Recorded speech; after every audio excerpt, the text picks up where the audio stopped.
All right, let's dive into something that affects nearly everyone at some point: back pain. But we're not going to focus on cures today. Nope, we're talking about something way more powerful: prevention. So let's get into how you can build a truly bulletproof back. I want you to really think about this for a second.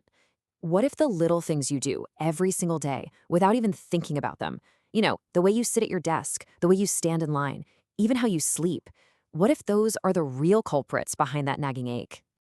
And here's the key takeaway right up front. Back pain usually isn't just a case of bad luck. It's often the result of this slow, steady buildup of strain from our daily routines. But here's the good news: that means we actually have the power to stop it, long before it even starts. So here's our game plan. We're going to walk through 3 simple pillars for back health. First, your foundation. That's all about how you move. Then, your resilience, which is about how strong and flexible you are. And finally, your lifestyle, all those daily choices that add up. Then, we'll put it all together into a blueprint you can use right away. Okay, first things first. Let's just quickly get on the same page about what exactly we're trying to protect here. Your spine is basically the central support beam for your entire body. It holds you up, lets you bend and twist, and crucially, it protects all those important nerves. The thing is, it's on the job 24/7, which is exactly why our little daily habits can have such a massive impact on its health over time. All right, let's jump into our first pillar: your foundation. This is all about the physical, moment-to-moment things you do that either help your spine or, well, sabotage it. In this section, we're going to zero in on 3 big ones: how you stand and sit, the right way to lift heavy things, and a surprising culprit you might not even think about: your shoes. Now, take a look at this. What's so interesting is how simple the fixes are. On one side, you've got the slouching and leaning we're all guilty of. But on the other, the fix is just about simple alignment. Get your ears over your shoulders, relax, and put your weight on both feet. It's such a small adjustment, but it makes a world of difference. And this quote just nails why it's so important.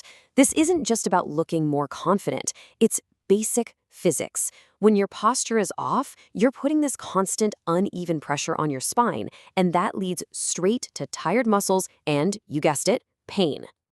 The exact same idea applies to sitting, which is where a lot of us spend a huge chunk of our day. I mean, hunching over your keyboard or crossing your legs might feel comfortable for a minute, but it's putting some serious strain on your spinal discs. The goal is super simple. Try to keep your back straight and your feet planted on the floor. Okay, let's talk about lifting. This is all about using the right tools for the job. As you see here, the absolute key is to bend your knees and lift with your legs. Here's a great way to think about it. Your legs are an elevator designed for powerful, straight-up lifting. Your back? It's more like a crane's boom, not meant to do the heavy hauling from the ground up. Always, always lift like an elevator, not a crane. And finally, for this section, let's look all the way down at your feet. I mean, they're literally the foundation of your body. If you're wearing unsupportive shoes, it can throw your entire alignment out of whack, creating this chain reaction of strain that travels right up your body and into your back. Okay, on to our second pillar: resilience. If the first pillar was about playing defense, this one is all about playing offense. It's about proactively making your body stronger so it can handle whatever life throws at it. And this pillar really boils down to 2 things: building strength and maintaining flexibility.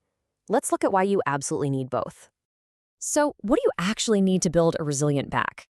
You need a balanced team of exercises all working together. You've got core work like planks and bridges to build that deep, stabilizing strength. You've got low-impact cardio like walking or swimming to keep blood flowing. And, of course, stretching to make sure you're mobile. It's the whole package. I love this quote. Think about your core and back muscles as your body's own built-in support belt. The stronger that natural belt is, the less strain gets put on your bones and discs, which of course dramatically cuts down your risk of injury. But listen, strength is only half the battle. If your muscles are super tight, they can actually start pulling your spine out of alignment. Tight hamstrings are a classic example. They're a huge cause of lower back pain for so many people. That's why stretching isn't just a nice to have, it's completely non-negotiable. And that brings us perfectly to our third and final pillar: your lifestyle. This is where we look at the bigger picture, the everyday habits that have a surprisingly direct impact on your spine's health. First up, let's talk about weight. This really just comes down to simple mechanics. Any extra weight, particularly around your middle, acts like a constant load that your lower back has to carry around all day, every day. That adds up. And what about when you're not even awake? Believe it or not, your sleeping position is a big deal. Sleeping on your stomach is the worst offender because it forces your neck into a twisted position and makes your back arch in a way it's not supposed to. The best bets? On your back or on your side, using pillows to keep your spine in a nice, neutral line. Okay, let's hit 2 quick but critical habits. First up, hydration. Those little discs in your spine are basically tiny shock absorbers, and they're mostly made of water. If you keep yourself hydrated, they stay plump and do their job. And on the flip side, we have smoking. It does the exact opposite. It constricts your blood vessels, essentially starving those same discs of the oxygen and nutrients they need to stay healthy. This can literally make your spine age faster. So, we have covered a lot of ground. Let's wrap it all up and put it together into a simple, easy-to-remember blueprint. This is it. This is your 3-pillar blueprint for a bulletproof back. First, you master your foundation by paying attention to your posture and how you move. Second, you build resilience through strength and flexibility. And third, you support all of that with a healthy lifestyle. It's these 3 pillars, working together, that will protect your spine for years to come. So remember, preventing back pain isn't about some massive, life-altering change. It's about small, consistent actions that add up over time. You don't have to tackle everything at once. Just look at this blueprint and ask yourself one simple question. What one pillar will you start to strengthen first?